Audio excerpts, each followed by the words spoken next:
આજે જ કેન્દ્રીય નાણામંત્રી નિર્મલા સીતારામન દ્વારા વર્ષ 2022 માટેનું બજેટ રજૂ કરવામાં આવ્યું છે, ત્યારે આ બજેટને લઈને લોકોને ઘણી બધી આશા અને અપેક્ષાઓ હતી, પરંતુ કેટલી ફળીભૂત થઈ છે તે જાણવાનો પ્રયાસ કરીશું. આપણી સાથે ચેમ્બર ઓફ કોમર્સના પ્રતિનિધિઓ છે અને આપણે તેમની સાથે જાણીશું.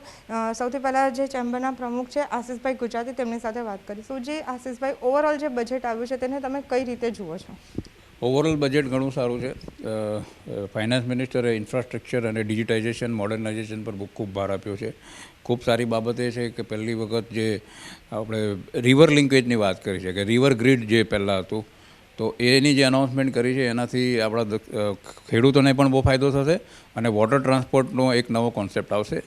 અને જે ઇન્ફ્રાસ્ટ્રક્ચરમાં એ લોકો નવા 25,000 કિલોમીટરના એક્સપ્રેસ હાઈવે એડ કરવાના છે અને 1,00,000 લાખ પોસ્ટ ઓફિસને એ લોકો કોર બેન્કિંગથી એ લોકો સાંકળી લેવાના છે. અને સુરત બાબતની જો વાત કરીએ તો ડાયમંડ ઇન્ડસ્ટ્રી માટે એ લોકોએ જે એનું રો મટીરિયલ છે, જેમસ્ટોન ને હાફ કટ પોલિશ ડાયમંડ, એની પર ડ્યુટી ઘટાડી છે, 7.5%ની 5% કરી છે. તો એનાથી આપણો જેમ્સ એન્ડ જ્વેલરી મેન્યુફેક્ચરિંગ ઉદ્યોગને ખૂબ સારો વેગ મળશે. અને ડાયમંડના કટિંગ પોલિશિંગમાં તો આપણે અગ્રેસર છીએ જ, પરંતુ એનો બી ગ્રોથ બહુ સારો થશે એવું અનુમાન છે. આશિષભાઈ, એમએસએમઈ ઉદ્યોગ માટે પણ ઘણી બધી આશા અને અપેક્ષાઓ હતી, તો એમાં કોઈ ફળીભૂત થઈ છે ખરી? એમએસએમઈ ઉદ્યોગ માટે તો આમ તો ઓવરઓલ આપણું જે ટેક્સટાઇલની બધી જાહેરાતો બજેટ પહેલાં જ થઈ ચૂકી છે. પીએમ મિત્રા પાર્ક છે, PLI સ્કીમ છે, નેશનલ ટેકનિકલ ટેક્સટાઇલ મિશન છે, અને છેલ્લે TTDS સ્કીમ, જેમાં 10%ની જે હાલની સબસિડી છે એ સબસિડી વધારીને 25% કરવાની દરખાસ્ત છે અને એનો અમલ 1 એપ્રિલથી થશે. પરંતુ બીજું જે એ લોકોએ જે સારું પગલું લીધું છે તે ડિફેન્સ સેક્ટરમાં જે R&D જે છે તે આપણે પ્રાઇવેટ સેક્ટર માટે ઓપન કરી દીધું છે. એટલે કોઈ પણ ઇન્ડસ્ટ્રી અથવા તો કોઈ સ્ટાર્ટઅપ છે અથવા તો કોઈ યુનિવર્સિટી એ ડિફેન્સનું R&D કરી શકશે, રિસર્ચ એન્ડ ડેવલપમેન્ટ. અને ડિફેન્સમાં ખાસું એવું ટેકનિકલ ટેક્સટાઇલ ફેબ્રિક વપરાય છે, તો એનો ફાયદો દક્ષિણ ગુજરાત અને સુરતને મળશે. અને MSME માટે જે અમે એક માંગણી કરી હતી કે તમે એનું જે ઇન્કમ ટેક્સનો જે સ્લેબ છે એ 20 લાખ સુધી તમે એને 10% પર રાખો. એટલે ઇન્કમટેક્સના સ્લેબમાં એમણે કોઈ પણ છેડછાડ કરી નથી, કોઈ સુધારો કર્યો નથી. તો એ એક બાબત થોડી રહી ગઈ એવું લાગે છે. આશિષભાઈને જો માર્ક આપવા હોય 10માંથી, તો તમે કેટલા માર્ક ઓવરઓલ બજેટને આપવા માંગો? 10માંથી 8 માર્ક્સ મળે. જે 10માંથી 8 માર્ક્સ તેઓ આ બજેટને ઓવરઓલ આપી રહ્યા છે. જી સર, હું તમને પૂછવા માંગીશ, ઓવરઓલ બજેટ કઈ રીતનું હતું, કઈ રીતની આશા અપેક્ષાઓ હતી ને કેટલી આશાઓ પરિપૂર્ણ થઈ હોય એવું તમને લાગી રહ્યું છે?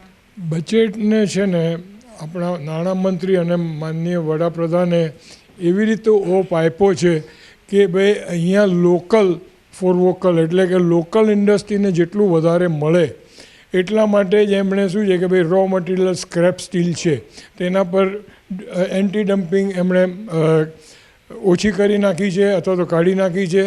અને ટેક્સટાઇલનું જેમ આશિષભાઈ વાત કરી તેમ એ લોકોએ 5-6 મહિના પહેલાં આપી જ દીધું છે. MITRA through mega textile park, TTDSનું કરેલું. હવે એક જ વાત છે કે એક અર્ધવિરામ પર અમારું 5% અને 12% કાપડ પરનો સ્લેબ 5થી 12 કરેલો છે. એ લોકોએ હમણાં બોમ્બાઈ કમિટીને સોંપ્યું છે. એ સંપૂર્ણપણે જાહેર કરે અને એક સ્ટેબિલિટી લાવી દે તો આ ઉદ્યોગ અહીંયા સાઉથ ગુજરાત હમણાં જેટલું લેબર છે એનાથી 20%, 10%ના ગ્રોથથી આપશે અને ઓછામાં ઓછું 15%ના ક્યુમ્યુલેટિવ ગ્રોથથી એ લોકોને એન્યુઅલ ગ્રોથ રેટથી રેવન્યુ વધારશે. અને ચાઇના આજે 1 નંબર છે ને આપણે 10થી 12મો નંબર છે, વચ્ચે કોઈ નથી. તો આપણે 12મા નંબરથી એકદમ 1 નંબર પર તો તરત નહીં આવશે, પણ જો આ નીતિ રાખશે તો 2-3 વર્ષમાં આપણે 1થી 3 નંબર પર આવી જઈશું. અને કોર્પોરેટ ટેક્સમાં પણ ઘટાડો કરવામાં આવ્યો છે, તો તેને તમે કઈ રીતે જોઈ? કોર્પોરેટ ટેક્સમાં ઘટાડો નથી કર્યો. જે કોઓપરેટિવ ટેક્સ હતો 17.5%, તેને કોર્પોરેટ ટેક્સની બરાબરમાં લાવ્યા છે. અને કોઓપરેટિવમાં 1 કરોડથી 10 કરોડ સુધીની જો આવક હોય એમાં 15%નો વેરો હતો ઇન્કમ ટેક્સ, તેને ઘટાડીને એ લોકોએ 7% કર્યો છે. કારણ કે કોઓપરેટિવ પાસે લિક્વિડિટી રહે 10 કરોડ સુધી, એ સારું પગલું છે. અને તમારે જો માર્કિંગ આપવું હોય તો તમે કેટલા માર્ક્સ આપશો? 10માંથી 7 માર્ક. જી સર, હું તમને પૂછવા માંગીશ કે કેટલી આશા અપેક્ષાઓ કેટલી પૂરી થઈ અને કયા સેક્ટર્સને વધારે પ્રાધાન્ય આપવામાં આવ્યું છે અને કયા સેક્ટર્સને વધારે પ્રાધાન્ય આપવાની તમને એવું લાગે છે કે હજી જરૂર હતી? બજેટ ઘણું સારું હતું. આખા બજેટનો સિનારીઓ આપણે જોઈએ તો ઇન્ફ્રાસ્ટ્રક્ચરની ઉપર વધારે ભાર મૂકવામાં આવ્યો છે આ વખતે. સેકન્ડ, સ્ટાર્ટઅપની ઉપર પણ વધારે ભાર આખા બજેટમાં છે.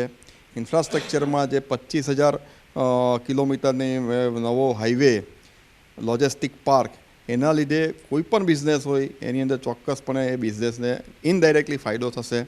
સ્ટાર્ટઅપની ઉપર ઘણો ભાર મૂકવામાં આવ્યો છે. થર્ડ, 17,500 કરોડની PLI સોલાર સ્કીમ લાવે છે. એટલે અત્યારે જોવા જઈએ તો આપણું ગુજરાત એ સોલાર પ્રોડક્શનનું હબ બનવા જઈ રહ્યું છે. એટલે એનો ફાયદો પણ ઇનડાયરેક્ટલી આપણા બિઝનેસને મળશે. અને જેમ આશીષભાઈએ કીધું તેમ આપણા ટેક્સટાઇલ માટે, સાઉથ ગુજરાત માટે ટેક્સટાઇલ માટે તો ઓલરેડી બધી સ્કીમો ડિક્લેર થઈ ગઈ છે. ડાયમંડ માટે એક સારી વાત એ થઈ છે કે ઇમ્પોર્ટ ડ્યુટી 7.5% હતી, તે ઘટાડીને 5% થઈ. એટલે ઓવરઓલ બજેટ સારું કહેવાય. પણ સર, હું તમને પૂછવા માંગીશ કે ઇન્કમ ટેક્સમાં કોઈ રાહત નથી આપવામાં આવી, કારણ કે મધ્યમ વર્ગ હોય છે, જે લોકો સેલેરાઇડ હોય છે, એ લોકોને આ ખૂબ મહત્વની બાબત અફેક્ટ કરતી હોય છે. બેઝિકલી સેલેરાઇડને એ ડાયરેક્ટ ફાયદો થાય, નો ડાઉટ, એની ના નહીં, પરંતુ બિઝનેસ વધશે તો ઇન્કમ વધશે. એટલે એ વધારે બેનિફિશિયલ રહી પહેલાં કરતાં. પેલું તમને વન ટાઈમનું છે, પણ બિઝનેસનો ગ્રોથ જેટલો વધશે એટલે ચોક્કસપણે સેલેરાઇડ પર્સનની ઇન્કમમાં ગ્રોથ થવાનો છે. એટલે જે ફોકસ છે ઇન્ફ્રાસ્ટ્રક્ચરની ઉપર એ ચોક્કસપણે આ બજેટનું જમા પાસું છે. અને તમારે હિસાબે કેટલા માર્ક્સ તમે આપવા માંગશો? 8 માર્ક્સ 10માંથી. જી સર, તમે CA છો, તો તમે એ જણાવશો કે ઓવરઓલ તમને આ બજેટ કેવું લાગ્યું? અને કારણ કે મિડલ ક્લાસ લોકો પણ તમારી પાસે એ કરાવવા માટે આવતા હોય છે, રિટર્ન ફાઇલ કરાવવા, કઈ રીતને એ લોકોની આશા અપેક્ષા હોય, તમને શું લાગે છે મધ્યમ વર્ગને ઉદ્દેશીને આ બજેટ છે ખરું?